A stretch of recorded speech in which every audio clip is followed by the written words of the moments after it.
श्री स्वामी समर्थ. अनंत कोटी ब्रह्मांड नायक राजाधिराज योगीराज परब्रह्म श्री स्वामी समर्थ महाराजांना कोटी कोटी प्रणाम. तसंच माझी ही व्हिडिओ जे सेवेकरी बघतायत त्यांना श्री स्वामी समर्थ. बघा मंडळी, आजच्या व्हिडिओमध्ये आपण सर्व पितृ अमावस्येची माहिती आणलेले. कसं असतं, आता आपल्याला सर्वांना माहिती की पितृपक्ष आहे. पितृपक्षामध्ये 15 दिवस आपल्याला पितरांची सेवा जास्तीत जास्त करायची, परंतु आपल्याकडनं आणि पितरांना पण आपण जेव घालायचं असतं, श्राद्ध करायचं असतं. पण काही कारणास्तव आपल्याला जर त्या दिवशी म्हणजे ज्या दिवशी आपलं श्राद्ध आहे, आपल्या पितरांचं श्राद्ध आहे, ज्या दिवशी आपल्या पितरांचं श्राद्ध आहे त्या दिवशी जर आपल्याला नाही करणं झालं आपल्या पितरांचं श्राद्ध, तर आपण सर्व पितृ अमावस्येला करत असतो. मग आता आपल्याला सर्व पितृ अमावस्येला काय करायचं, किंवा आपल्याकडनं झालं पण असेल, श्राद्ध करून झालं असेल तरी आपल्याला सर्व पितृ अमावस्येला काही करायचं असतं पितरांसाठी.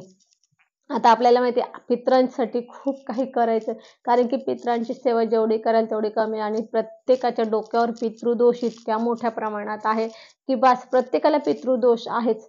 आता बघितलं ना तर 99.9% लोकांना पितृदोषच असतो. कारण की की पूर्वीचे लोक एवढे करत नव्हते, एवढे म्हणजे पूर्वीचे लोक कसे एवढे मानत पण नव्हते, एवढे देवदेवी करत नव्हते, आणि हे पण नव्हते करत होते. त्यांचे विचार चांगले होते, पण ते काही काही असे त्रास वगैरे पण द्यायचे, सुनांना त्रास खूप असायचा, काही असे काही काही त्यांचे चालू राहायचं. त्याच्यामुळे मग त्यांना जो काही दोष होता तो त्यांचा दोष आपल्या पत्रिकेत येत असतो. म्हणून आपल्याला पितृदोष खूप जणांच्या पत्रिकेत, आता आम्ही बघतो ना पत्रिका, तर खूप जणांच्या पत्रिकेत पितृदोष असतो. का की हे पितृदोष कशामुळे येतं, हे आपले पूर्वजांमुळे. त्यांनी जर व्यवस्थित त्यांचे म्हणजे ते पुण्यवान नसेल, थोडे पापी असेल, जितकं त्यांनी पाप केलं असेल ना तेवढा दोष आपल्या पुढच्या पिढीला येत असतो. म्हणून आपण सांगतो की ह्या जन्मातच नाही पण कुठल्याच जन्मात आपण पाप करू नका, स्वामींची सेवा जास्तीत जास्त करा, म्हणजे तुमच्या पुढच्या पिढीला तुम्हाला पितृदोष येणार नाही, तुमच्यामुळे तुमच्या पुढच्या पिढीला त्रास होणार नाही. तुम्ही जेवढी स्वामी सेवा कराल तेवढे तुमचे विचार सात्विक राहतील, तुमच्याकडनं वाईट कर्म होणार नाही, तुम्ही म्हणजे जास्तीत जास्त स्वामीच्या याच्यात राहाल तर तुम्ही पुण्यवान व्हाल, तर तुम्हाला तुमचं म्हणजे मृत्यूनंतर चांगल्या स्थितीत मिळेल, किंवा तुम्हाला मृत्यूनंतर सुद्धा चांगली योनी मिळेल. म्हणजे जर आपल्याला चांगली योनी मिळेल तर आपल्या पूर्वजांना आपल्या वंशजांना त्याचा त्रास होत नाही. आपण जर आता हे जे पितृ आहे आपले, तर त्यांना कोणाला पितृ लोक मिळतं, कोणाला यमलोक मिळतं, कोणाला कुठली योनी नरक मिळतं, कुठली योनी मिळतं, किंवा कोणाचा आत्मा तर भटकत असतो त्यांना तर हेच नाही, कुठली योनीच मिळत नाही लवकर. म्हणजे हे याचे त्याच्या कर्मानुसार असतात.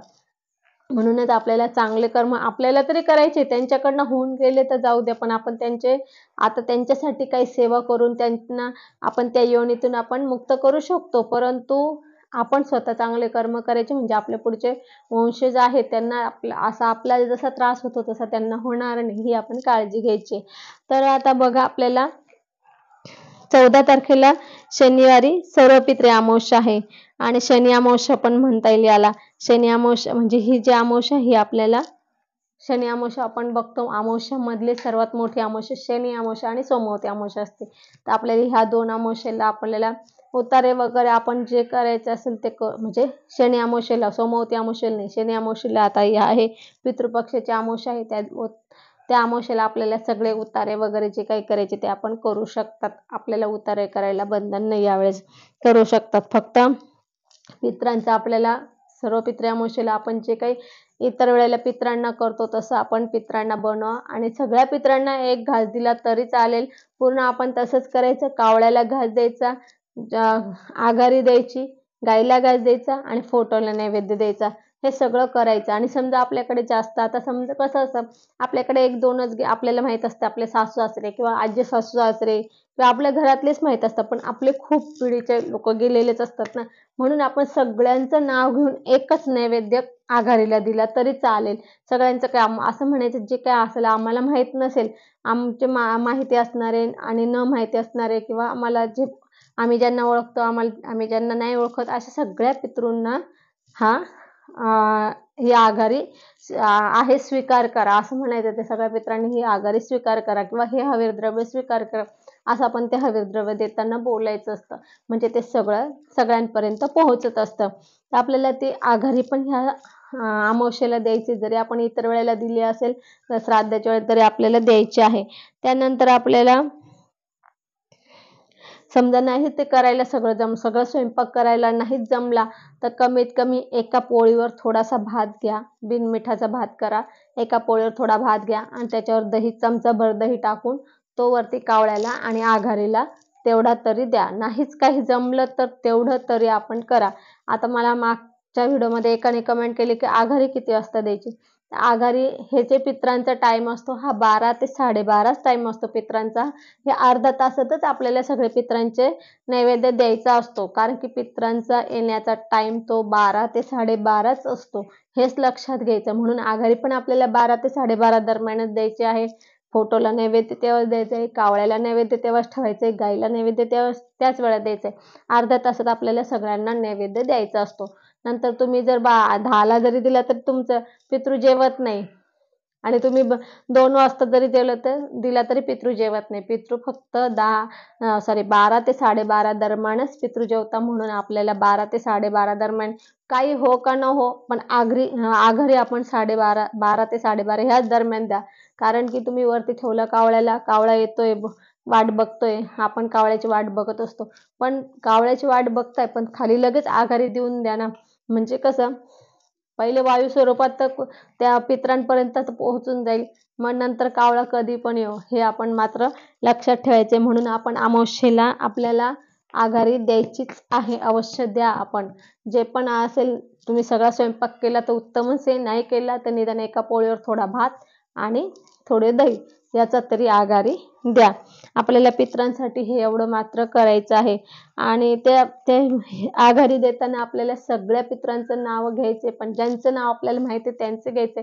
ज्यांचं नाही माहिती त्यांचं नाही घ्यायचं. तर आपण त्यांचं असं सांगितलं की जे मला माहिती आहे ते मी ज्ञात अज्ञात जे काही पितृ असेल, ज्ञात अज्ञात जे काही पितृ असेल सगळ्यांना हे हवीर द्रव्य मी देत आहे. तुम्ही सगळ्यांनी हे हवीर द्रव्य स्वीकारा आणि आपण हे जेवण करून तृप्त व्हा असं आपण त्यांना विनंती करायची असते आघारी देताना. म्हणजे ते आपले जे काही पितृ असेल त्यांच्यापर्यंत ती अग्नी आहे ना तर ती त्यांच्यापर्यंत तो आपला हवीर द्रव्य म्हणजे ते जेवण पोहोचवत असते. म्हणून आपण हे आघारी देताना हे वाक्य नक्की बोलायचं आहे. तर त्यानंतर हे शनिवारी असल्यामुळे आपल्याला शनी अमावस्या म्हणून पण आपल्याला तिचे सगळे काही उतारे असेल, आपल्या घराचा उतारा असेल, मुलांवरचा असेल, सगळं करायचं असतो. आणि एक अजून त्याची एक सेपरेट व्हिडिओ टाकते मी ही अमावस्येची पितृदोषासाठी वर्षातून म्हणजे ती एकदाच करायची असते. ती मी टाकते. त्याची व्हिडिओ एक सेपरेट टाकते. ती पण आपल्याला आपण करू शकतात. खूप सोपा उपाय आहे तो. पण तो एकदाच करायचा आहे. त्याच्याने पण खूप मोठा पितृदोष आपला कमी होत असतो. तर बाकीच्या अमावस्येचे तर आपल्याला सगळे माहीतच आहे.